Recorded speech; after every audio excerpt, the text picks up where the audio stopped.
नमस्कार दोस्तों, मैं हूं परविंदर सैनी। दोस्तों, भारतीय सेना लगातार पाकिस्तान को मुंह तोड़ जवाब दे रही है।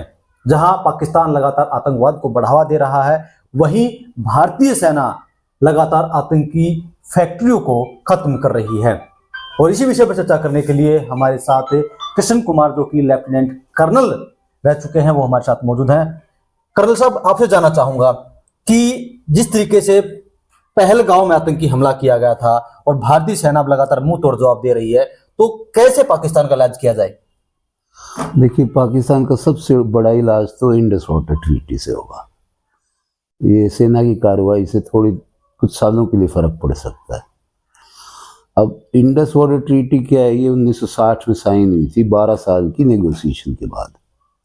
इसके तहत 80% पानी पाकिस्तान के हिस्से में चला गया और 20% हमारे हिस्से में हो गया। तो इससे कई प्रावधान है, जिसमें सबसे पहला तो है कि हमें पानी का डेटा उनको देना है। हमारे डैम में कितना पानी है, नदी का स्तर क्या है, कितना छोड़ा जाएगा, कब छोड़ा जाएगा। दूसरा ये है कि कोई भी अगर हम डैम या उसके साथ एसोसिएटेड कोई सिस्टम बनाते हैं तो उसका ब्लूप्रिंट 6 महीने पहले पाकिस्तान को देना है। और फिर पाकिस्तान की टीम आकर के वो इंस्पेक्ट करेगी, और अगर उनको कोई आपत्ति होगी तो वो बताएंगे। अगर हम नहीं मानते हैं तो वो न्यूट्रल एक्सपर्ट और इंटरनेशनल कोर्ट ऑफ आर्बिट्रेशन में जा सकते हैं। तो इससे काफ़ी हमारा नुकसान हुआ है, क्योंकि कई कई जो प्रोजेक्ट थे वो इस कोर्ट के चक्कर में 10-10, 8-8 साल डिले हो गए।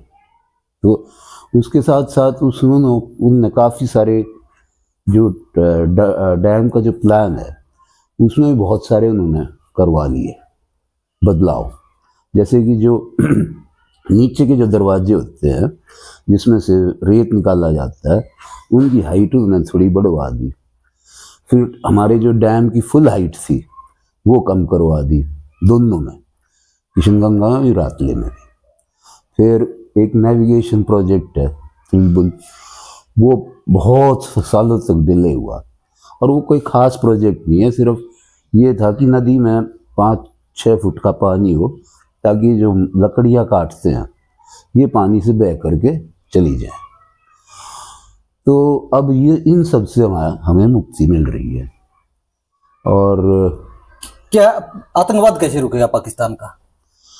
अब इससे चोट पड़ेगी ना भाई, पॉपुलेशन बढ़ रही है, हर साल उनकी उपज थोड़ी कम होती जा रही है, और अब और ज़्यादा होगी, क्योंकि अब हम पानी तो हमें छोड़ना पड़ेगा, लेकिन गलत टाइम पे छोड़ा जाएगा।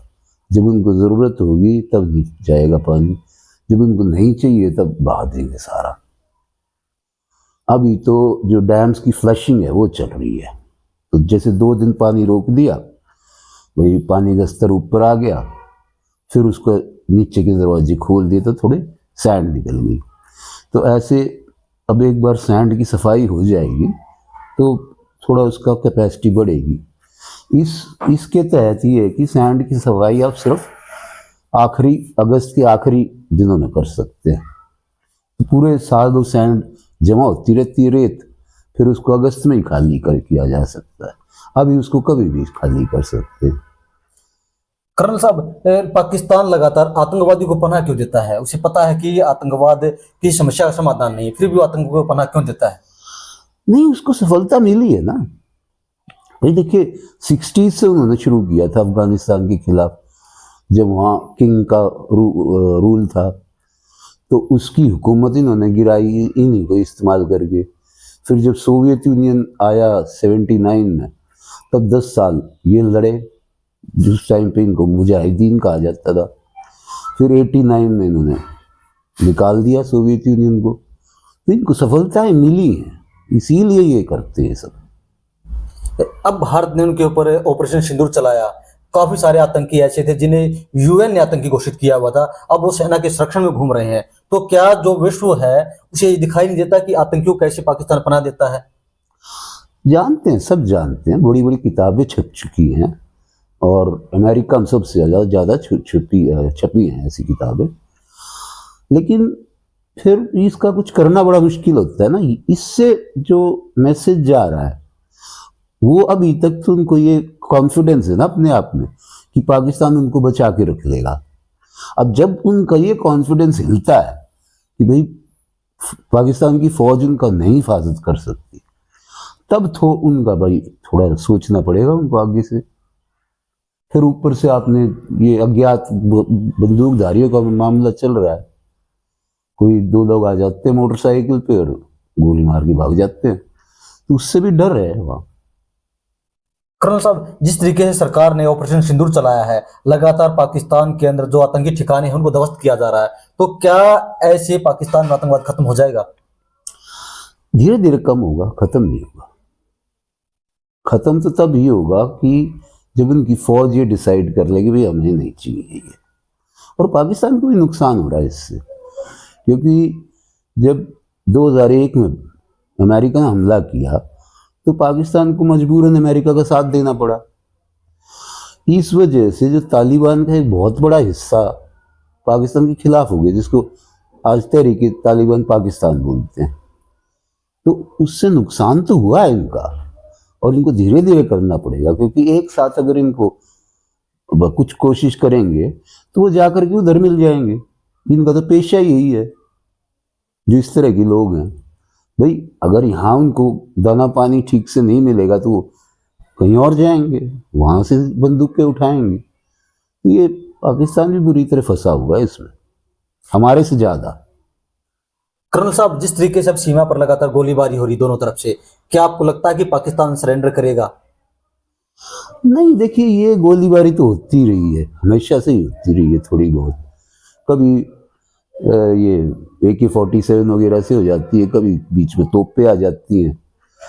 ये जो सीज फायर हुआ था ये इसीलिए हुआ था ना, क्योंकि हमने भारी तोपें इस्तेमाल करनी शुरू कर दी थी, तो उनको नुकसान ज़्यादा होने लग गया था। तब वो उनका जनरल बाजवा था, उसने बात की और इस पर सीज फायर किया, जो भी 4 साल से चल रहा था। तो ये तो ऐसे ही थोड़े दिन चलेगा तो ठंडा पड़ जाएगा, और तो कुछ कर नहीं सकते।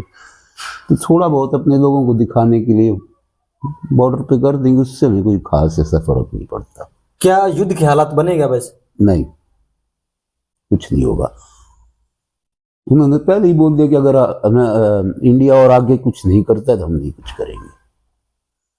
वो अपने आप को तसल्ली दे रहे हैं कि भाई हमने 5 जहाज गिरा दिए, 4 गिरा दिए, और कि हम भी बराबरी में आ गए हैं और आगे लड़ने की जरूरत नहीं है। एक पीओके के लोग सवाल उठते हैं कि पीओके पर कब्जा कर लेना चाहिए, क्या आपको लगता है कि सरकार ऐसा कदम उठाएगी? नहीं, क्योंकि वहाँ पर भाई वो बहुत ज़्यादा रेडिकलाइज्ड मुस्लिम्स हैं वहाँ, क्योंकि जितना ये कश्मीर में हुआ है इसमें करीब 80% लोग जो आए हैं वो तो पीओके के ही हैं। तो ऐसे लोगों को हम लेके करेंगे क्या? जमीन तो आ जाएगी, फिर ऐसे लोगों को कैसे आप कहाँ लेके जाओगे? ऐसा नहीं होगा। एक बार बार अलग बलूचिस्तान की मांग उठती रही है, तो क्या भारत बलूचिस्तान को अलग बनाने में कोई सहयोग करेगा, जैसे इंदिरा गांधी ने किया था? कहना मुश्किल है, बलोच तो खुद ही इतना लड़ रहे हैं, पिछले 1948 से लड़ रहे हैं। वो बीच बीच में थोड़ा ठंडा पड़ जाता है, फिर गर्म हो जाता है। इस बार बहुत ज़्यादा, इतना ज़्यादा हालत कभी बलूचिस्तान में पहले ख़राब नहीं हुई जितनी अब हो रही है। अब इंडिया उसमें चाहेगा अलग हो, नहीं चाहेगा पता नहीं, अभी तो सरकार के असेसमेंट पे है भाई। क्योंकि अगर एक ये भी सारी दुनिया को डर लगता है कि भाई वो मान लो सरकार गिर जाए, फौज ख़त्म हो जाए, तो ये जो उनके पास न्यूक्लियर वेपन्स हैं ये कहाँ जाएंगे? ये तालिबान जैसों के हाथ में न पड़ जाएं। बहुत सारी कॉम्प्लिकेशंस है इनमें। तो चलिए दोस्तों, कहीं ना कहीं तस्वीर पूरी तरीके से साफ है कि पाकिस्तान के पास वो मादा नहीं है कि वो ज़्यादा समय तक भारत के सामने टिक पाए, क्योंकि भारतीय सेना लगातार पाकिस्तान को मुंह तोड़ जवाब दे रही है। कर्नल साहब, हमसे बातचीत करने के लिए आपका बहुत बहुत धन्यवाद। Thank you.